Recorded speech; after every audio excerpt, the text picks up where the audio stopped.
The phone call came at 4:47 p.m. on a Sunday, right in the middle of a federal fugitive transport going sideways in Memphis.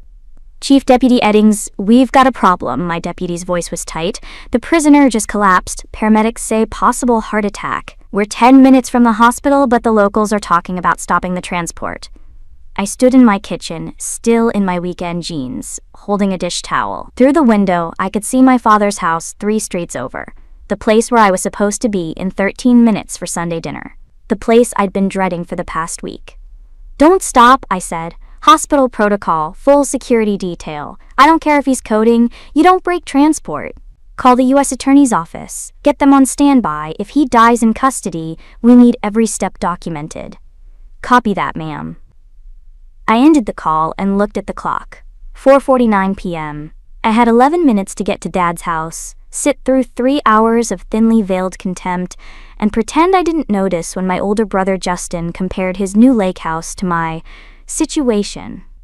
My situation, that's what they called it. My 41-year-old life that didn't include a husband, children, or a house in the right neighborhood. My situation that involved renting a modest apartment near the federal courthouse and driving a 7-year-old Civic.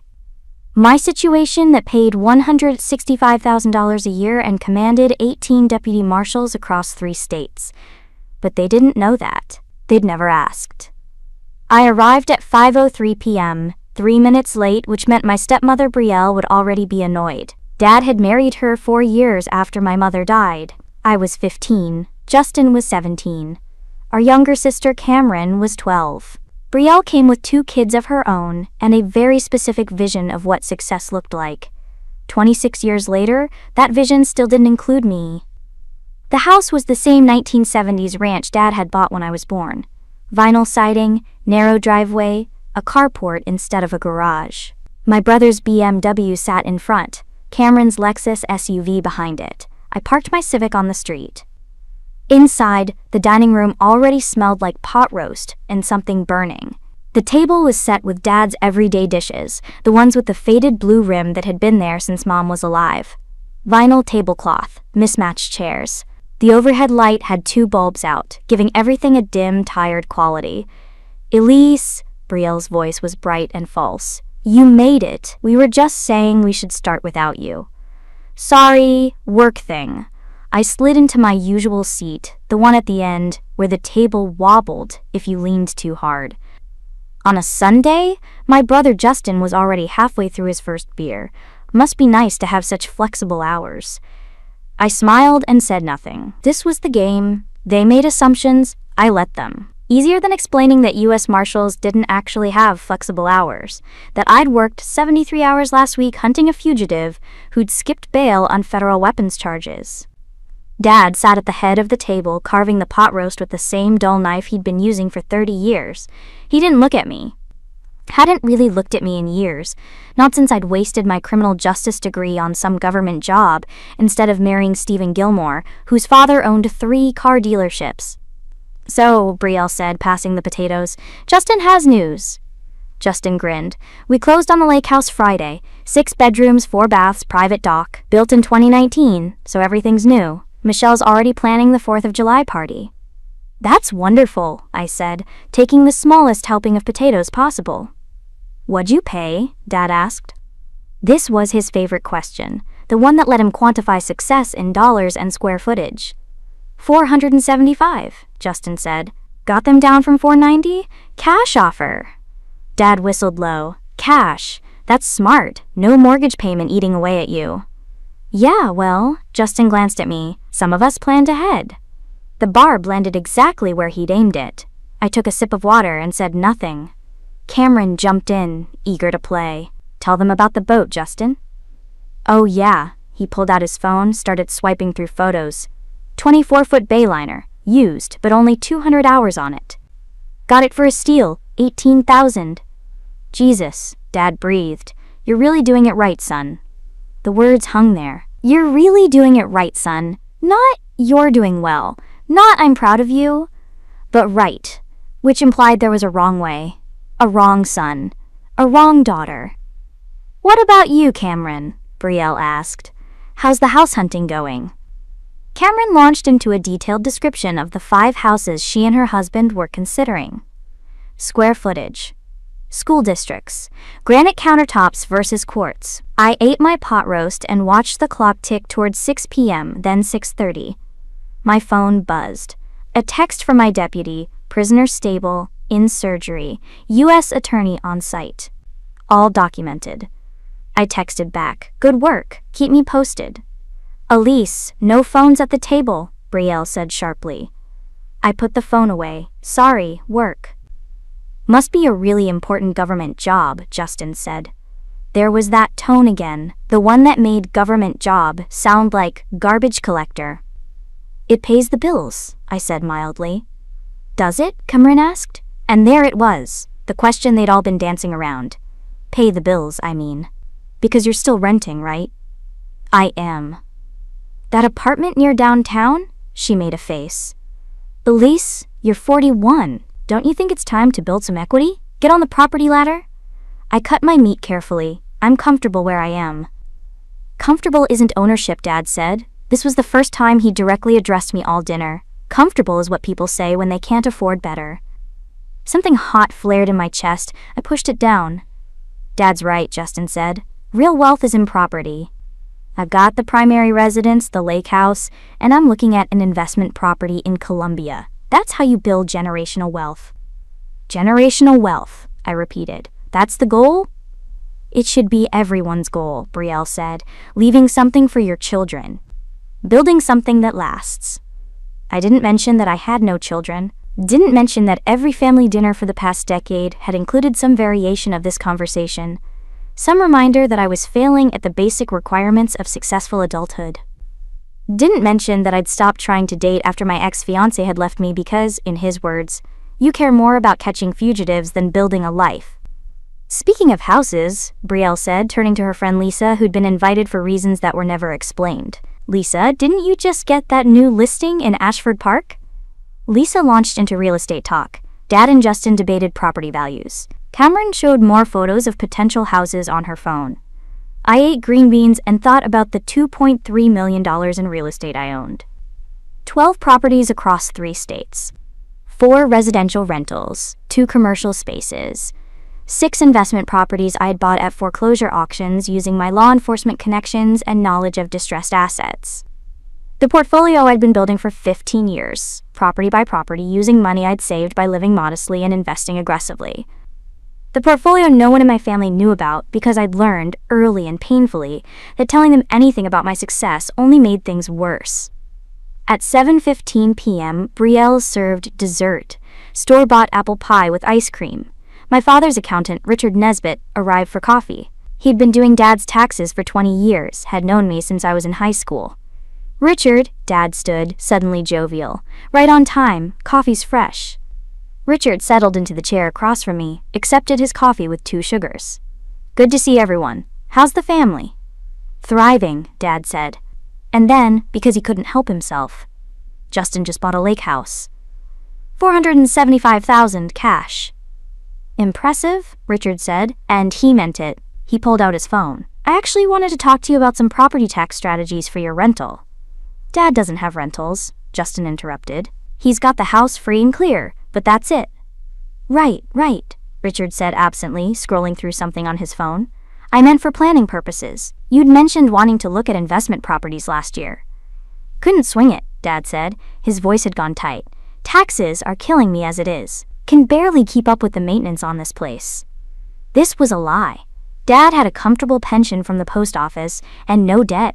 But it was his favorite lie, the one that let him paint himself as financially struggling while his children succeeded around him. All his children except me. Well, Richard said, if you ever do want to build a real estate portfolio, I can show you how some of my other clients structure their holdings. Take the Walters family. They've got 8 properties now, all generating passive income. Or the Hendersons with their commercial spaces downtown. He looked up from his phone. Actually, speaking of impressive portfolios, I was just reviewing one this week that blew my mind. 12 properties across 3 states, all owned by... 12 properties? Cameron interrupted. Who do you know with 12 properties? Actually, Richard said, and something in his voice made me go very still. It's someone at this table. The room shifted. Everyone looked at Justin. Wait, Justin said. I've got two, the primary and the lake house. Not you, Richard said. He was frowning now, scrolling faster through his phone. Hold on, let me check something. My father had gone very still. Richard, what are you talking about? I do taxes for several people in this room, Richard said slowly, and I just realized. He stopped, looked at his phone, looked at me. His face went pale. Oh my God, he whispered. What? Brielle demanded. Richard's hand was shaking slightly. I need to check something, hold on. He pulled up a different screen, typed something, stared at the results. Then he looked at me again, and this time there was something like shock in his eyes.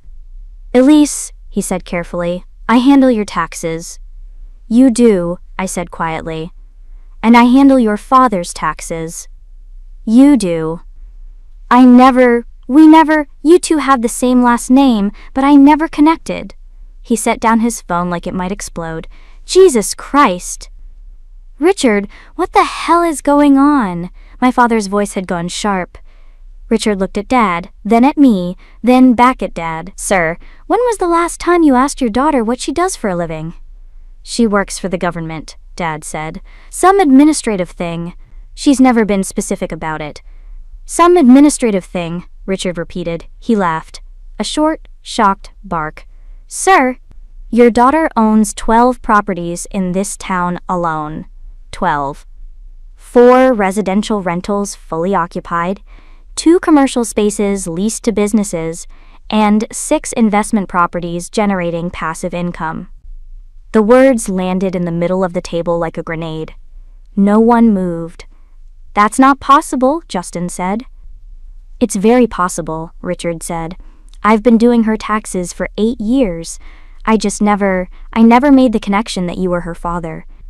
My father was staring at me. 12 properties. Yes, I said. In this town. Yes. You're lying, Cameron said. Her voice was shrill. You drive a Civic. You rent an apartment. You can't even afford a house.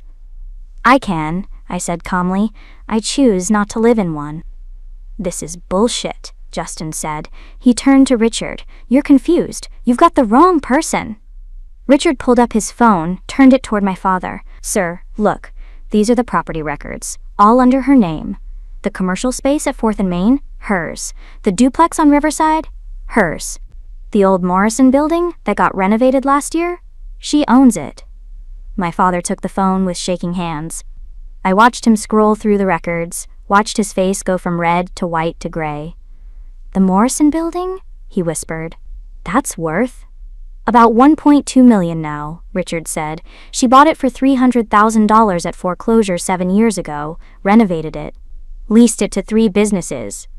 But, my father looked up at me. How? I bought my first property when I was 26, I said. A foreclosure. Fixed it up. Rented it out. Used that income to buy the next one. And the next one. I worked federal fugitive cases. I see distressed properties all the time. I learned how to spot value. You're a U.S. Marshal, Richard said. It wasn't a question. Chief Deputy U.S. Marshal, I corrected. I command the district office. 18 deputies, 3-state jurisdiction. Brielle made a choking sound. Chief Deputy, my father repeated. His hand was on his chest now, clutching his shirt. You're the second highest ranking law enforcement position in the district. Richard finished. Jesus. I knew that title sounded familiar when I filed your W-2, but I never. He looked at my father. Sir, she makes more than most lawyers in this town. No, Cameron said. No, you're making this up. She rents an apartment. She drives a 7-year-old Civic. Because I don't care about cars, I said. My voice was level, calm, but underneath something was burning. I care about assets that appreciate. I care about cash flow. I care about building wealth quietly while people like you assume I'm failing. People like me? Cameron's voice went high. What's that supposed to mean? It means, I said, that for 15 years you've all assumed I was poor, struggling, living paycheck to paycheck in my little government job. And you never once asked, You never once said, "Hey Elise, how's work? What do you actually do? Are you happy?" You never told us, Justin said. I tried. My voice was rising now, that volcano feeling starting to erupt. I tried for years. Every time I got promoted, every time I closed a major case, every time I bought another property, I tried to tell you, and you changed the subject. Or made jokes about my flexible government hours, or reminded me I didn't have a husband or kids or a house in the right neighborhood. Elise, my father started. You want to know what I did last week? I stood up. I coordinated a multi-state manhunt for a fugitive who'd violated federal probation on weapons charges. I had 18 deputies, 6 local PD units, and 3 FBI agents under my command. We caught him after a 6-hour standoff. No shots fired, no injuries. That was Tuesday. On Wednesday, I testified in federal court about a fugitive transport I supervised. Thursday, I reviewed property records for 4 potential investment purchases.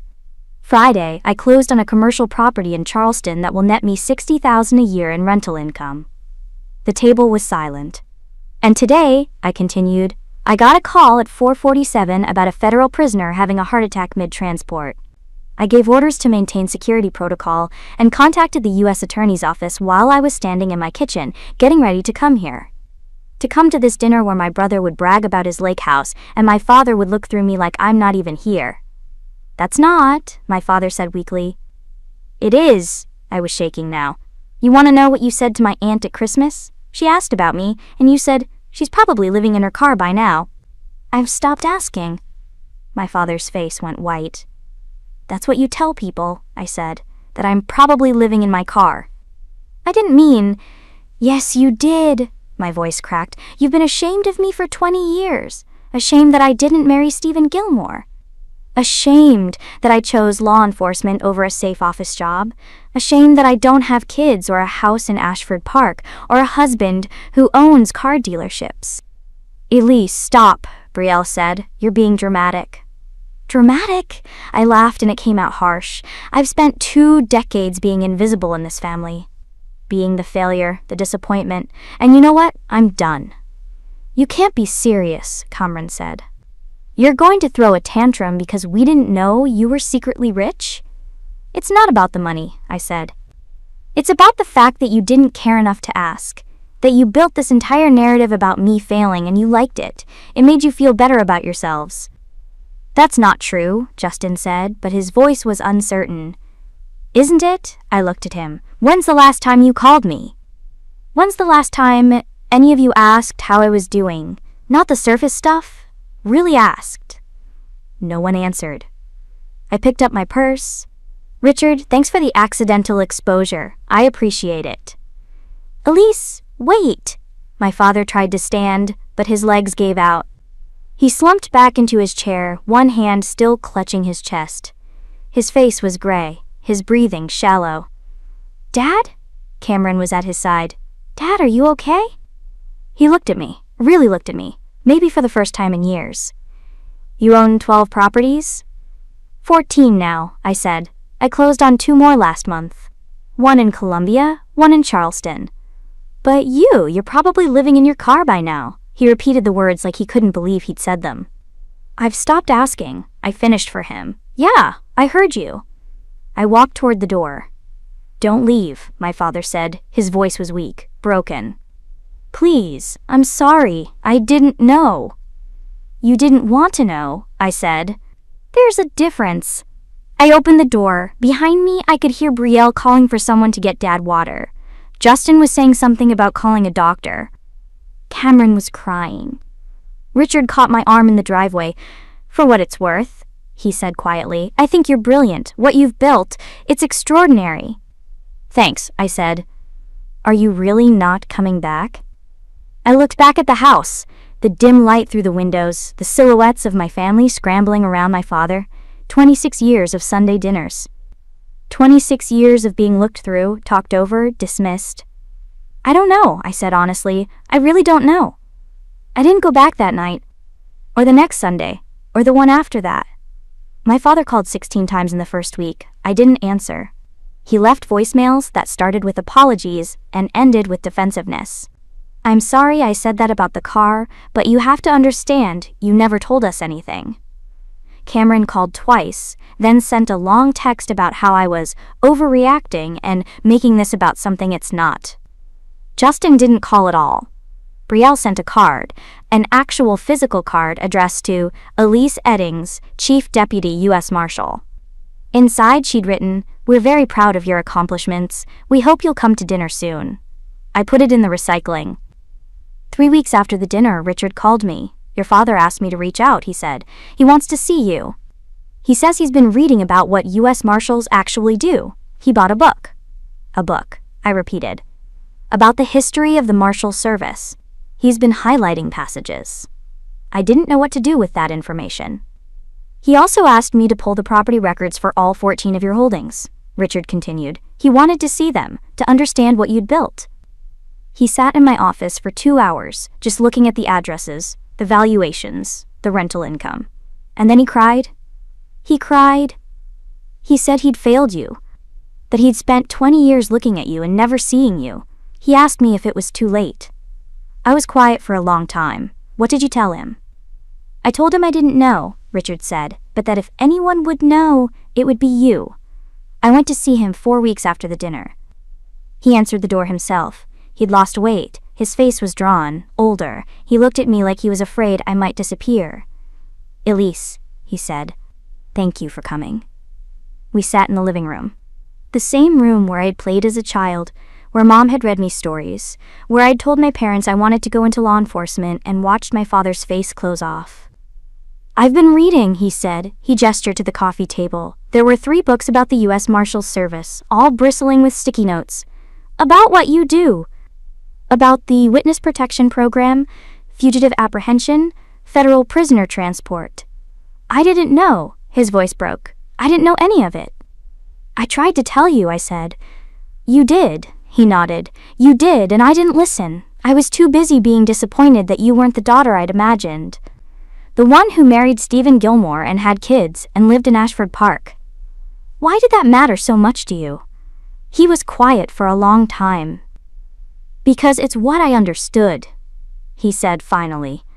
"It's the life I thought I wanted for myself and never got. Your mother and I, we were happy, but we struggled. Always struggled. And I wanted better for you kids. But my version of better was so narrow, so limited. You told people I was living in my car," I said. He flinched. I know, and I can't. There's no excuse for that. I was so wrapped up in my disappointment that I turned you into a cautionary tale.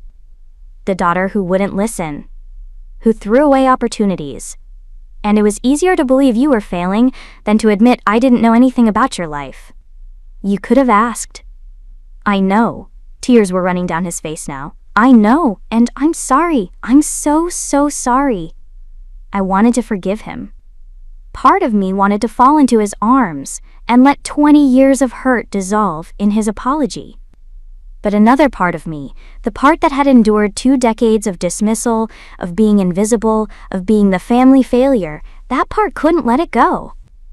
"I don't know if I can come back to those dinners," I said quietly.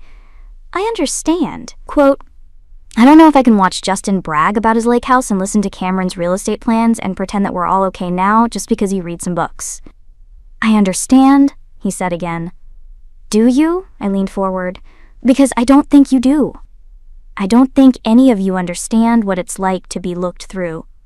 To have people you love assume the worst about you and prefer it to the truth. To know that your own father would rather tell people you're living in your car than admit he doesn't know what you do for a living." "You're right," he said. "I don't understand that. And I can't fix 20 years in 4 weeks. But I want to try, if you'll let me."